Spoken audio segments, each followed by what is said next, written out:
దివి నుంచి భూకి దిగి వచ్చిన దివ్యాత్మ స్వరూపులందరికీ కూడా ఆత్మ ప్రణామాలు. ముందుగా జగద్గురు బ్రహ్మర్షి పితామహ పత్రిజీ గారికి, అమ్మ స్వర్ణమాల మేడంకు ఆత్మ ప్రణామాలు. గురువు గారికి, గురువు గారైన సదానంద యోగీశ్వర్ల వారికి ఆత్మ ప్రణామాలు. ప్రతిరోజు మనకు ఆత్మజ్ఞానాన్ని అందిస్తున్న మునిబాబు సార్కు, సుగుణా మేడంకు ఆత్మ ప్రణామాలు. ఆత్మ ప్రణామాలు ఫ్రెండ్స్. మనం స్వాధ్యాయనంలో భాగంగా ఆత్మాయణం అనే బుక్ని చదువుకుంటూ ఉన్నాము. క్రితంలో ఈ ఆత్మాయణం బుక్ ఎవరు రాశారు, దానిని తెలుగులోకి ఎవరు అనువదించారు అని తెలుసుకున్నాము. తర్వాత పత్రిజీ గారి మాటల్లో ఈ బుక్ గురించి ఏం చెప్పారన్నది తెలుసుకున్నాము. రైటర్ తాను అనుకున్న భావాలను నిన్న తెలుసుకున్నాము. ఈరోజు ఆత్మాయణంలోకి అడుగు పెడుతున్నాము. ఆత్మాయణం హిందూ గురువు. అది 1941వ సంవత్సరం జూలై నెల 7వ తేదీ లండన్లోని యుద్ధ కార్యాలయం నుండి 3 రోజుల క్రితం ఒక కేబుల్ వచ్చింది. నా తమ్ముడు చార్లెస్ అంటే నాకు ఎంతో ఇష్టం.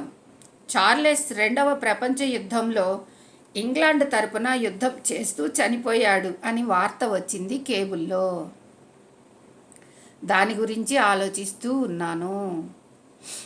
1941 జూలై 7వ తేదీన అతనికి ఒక కేబుల్ అంటే ఒక టెలిగ్రామ్ లాంటిది వచ్చిందనమాట.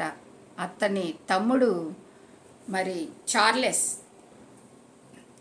ఇది ఒక హిందూ గురువు తాను స్వానుభవంతో చెప్తున్న సందేశం అన్నమాట. ఆ మాటలు అన్నమాట. ఆ చార్లెస్ అనే అతను యుద్ధం చేస్తూ యుద్ధంలో చనిపోయినట్లుగా అన్నకి టెలిగ్రామ్ వచ్చిందనమాట. అది చూస్తూ ఆలోచిస్తూ ఉన్నాడంట. పాపం వాడు 23 ఏళ్ల వాడు. రాయల్ ఎయిర్పోర్ట్స్లో చేరి ఏడాది దాటింది. పైలట్ అయ్యాడు. వాడిని చూసి మేమెంతో గర్వపడతాము.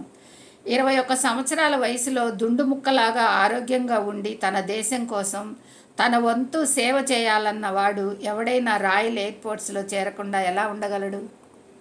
చక్కగా మంచి హైటు, హుందాతనం, మంచి ఆరోగ్యం, మంచి శరీర దృఢతత్వం ఉన్న వాళ్ళంతా కూడా మన దేశాన్ని కాపాడటానికి సైనికుల్లో చేరటానికి ఎంతో ఉత్సాహపడతారనమాట.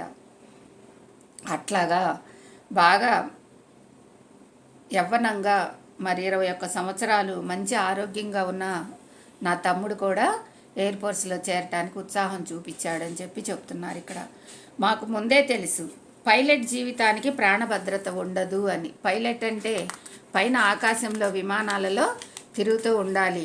అక్కడ ఎటువంటి ప్రమాదమైనా జరగవచ్చు. అందుకని వాళ్ళ ప్రాణభద్రత ఉండదు అని చెప్పి తెలుసు అనమాట. యుద్ధానికి వెళ్ళే విమానాలకు కూడా వీళ్ళు డ్రైవింగ్ చేస్తూ వెళ్తారనమాట. పైలట్ అంటే ఆకాశంలో తిరిగే విమానాలలో ఉండే వాళ్ళనమాట. అయితే మా తమ్ముడికి ఏమన్నా అవుతుందేమోనని మేము అనుకోలేదు. తన వాళ్లను ప్రేమించే వాళ్ళు ఇలానే ఆలోచిస్తారేమో. చార్లెస్ నాకంటే 10 ఏళ్ళు చిన్నవాడు. అయినా కానీ మేమిద్దరం చాలా సన్నిహితంగా ఉండేవాళ్ళం. అంత సఖ్యత మామూలుగా అన్నదమ్ముల్లో కనపడదు. ఎందుకంటే 10 ఏళ్ల వయసు తేడా అంటే అతను ఒక తండ్రి స్థానంలో ఉన్నట్టు అన్నమాట. తండ్రి అంటే కొడుకు ఎలా ఉంటుంది? గౌరవం, భక్తి, ప్రేమ ఉంటాయి అన్నమాట. కానీ ఇక్కడ వీళ్ళు స్నేహితుల్లాగా కలిసిమెలిసి 10 ఏళ్ళు తేడా ఉన్నా కూడా ఇద్దరు చక్కగా స్నేహితుల్లాగా కలిసిమెలిసి తిరిగామని చెప్పి చాలా సన్నిహితంగా ఒకళ్ళ భావాలు ఒకళ్ళు తెలుసుకుంటూ, ఒకళ్ళ మాటలు ఒకళ్ళు చెప్పుకుంటూ అట్లా ఇద్దరు స్నేహితుల్లాగా కమలపిల్లలాగా తిరిగామంటే ఇది అరుదుగా జరుగుతుందన్నమాట. ఎక్కువగా 1-1.5 సంవత్సరం లేదా 2 సంవత్సరాల తేడాలో ఉన్న పిల్లలు ఎక్కువగా స్నేహంగా కలిసి తిరుగుతూ ఉంటారు. పెద్ద అన్న ఒక 10 ఏళ్ళు 8 ఏళ్ళు తేడా ఉన్న వాళ్ళని చూస్తే కొద్దిగా పిల్లలు తర్వాత వాళ్ళు కొద్దిగా భయంతో ఉంటారనమాట. వాళ్ళకి కొద్దిగా గౌరవాన్ని ఎక్కువగా ఇస్తూ ఉంటారు. ఇక్కడ వాళ్ళ అన్నదమ్ముల్లో అది కనపడదు. సఖ్యత ఎక్కువగా ఉంటుంది, స్నేహభావం ఎక్కువ ఉంటుంది. ఇద్దరు చక్కగా కలిసిమెలిసి ఆడుకుంటారని చెప్తున్నారు. నాకు ఇంకా గుర్తుంది, మొట్టమొదటిసారిగా శత్రు విమానాన్ని తాను పడగొట్టానని వాడు గర్వంగా మాకు చెప్పటం నాకు ఇంకా గుర్తుంది. యుద్ధానికి వెళ్ళాడు విమానంలో. మరి ఆ యుద్ధ విమానాన్ని మేము పడగొట్టాము అని చెప్పేసి గర్వంగా చెప్పాడంట. అది చాలా గర్వంగా ఉంది. చార్లెస్ మరణ వార్త వినగానే చాలా దిమ్మెక్కిపోయాను. ఆ యుద్ధంలో తమ్ముడు చనిపోయాడని తెలియగానే ఒక్కసారిగా షాక్ అయినట్టు అయిపోయిందనమాట. కానీ మనం అక్కడ మన స్వతంత్ర పోరాటానికి మనం ఆ యుద్ధానికి పంపిస్తున్నప్పుడు తెలుసు మనకి వస్తాడు రాడు అనని రెండు ఆలోచనలు మనం చేసుకుంటాం. కానీ ఒక్కసారిగా పోయాడనగానే ఎవరికైనా షాక్ వస్తుందన్నమాట. అట్లానే తల దిమ్మెక్కిపోయిందంట. తర్వాత ఇప్పుడు నా జీవితంలో మొట్టమొదటిసారిగా ఉన్నత శక్తులు ఏవైనా ఉన్నాయో వాటి పట్ల నాకు చాలా అయిష్టత కలిగింది. అయితే తనకి నిగ్రహత ఉంటుందో, ఆత్మస్థైర్యం ఉంటుందో, మరి భరోసా ఉంటుందో వాటి మీద ఆయనకి విరక్తి కలిగింది, అయిష్టత కలిగింది. ఏంటి ఇలా జరిగింది? నా తమ్ముడు పోవటం ఏంటి? ఎప్పుడు యుద్ధంలో గెలిచే వస్తాడు కదా, ఇప్పుడు కూడా తిరిగి రావచ్చు కదా అని లోపల ఉన్న నిగ్రహతని కోల్పోయాడంట. మనల్ని సృష్టించిన ఆ సృష్టికర్త మనకి ఏదో మేలు చేస్తాడని తెగ మాట్లాడుతూ ఉంటారు. దేవుడున్నాడు, దేవుడు మనకంతా మంచే చేస్తుంటాడు. మరి ఇక్కడ ఎందుకు ఇలా జరిగింది? ఎందుకు నా తమ్ముడు యుద్ధంలో చనిపోయాడు? దేవుడు నా తమ్ముడిని చూడట్లేదా? నా తమ్ముడు ధర్మంగానే పోరాడుతున్నాడు కదా, శత్రువులని జయించాలి కదా, జయించి తను తిరిగి ఇంటికి రావాలి కదా, ఎందుకని చనిపోవటం జరిగింది? దేవుడు ఉన్నాడా? ఉంటే నా తమ్ముడిని ఎందుకు మరి చనిపోయేలా చేశాడని చెప్పి ఆలోచన వచ్చిందంట. ఆయనపై మనసు కష్టపెట్టుకున్నాను. దేవుడి మీద ఇక ఎప్పుడైతే మనకి నష్టం జరిగిందో దేవుడిని తిట్టేస్తాం మనం.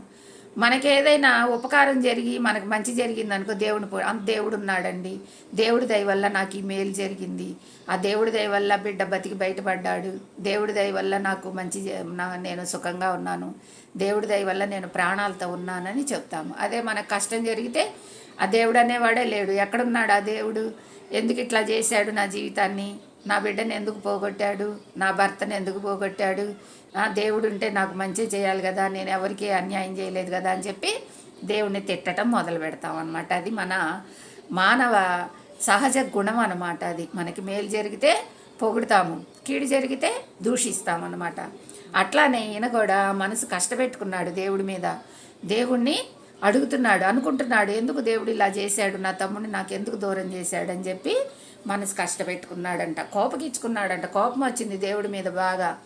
అమాయకుల్ని చంపేస్తుంటే చూస్తూ ఊరుకున్నవాడు మనకు ఉపకారం ఎలా అవుతాడు? ఇక దేవుడు మనకి ఉపకారం ఎట్లా అవుతాడు?